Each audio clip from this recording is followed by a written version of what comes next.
Halo, saya Fetty sebagai staf promosi kesehatan di Puskesmas Setia Mekar.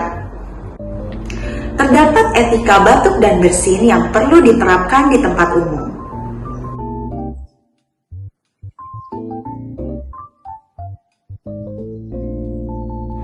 Langkah ketiga, segera cuci tangan dengan sabun dan air yang mengalir.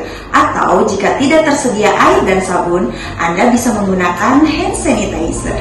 Langkah keempat, gunakan masker ketika kamu mengalami batuk ataupun bersin-bersin.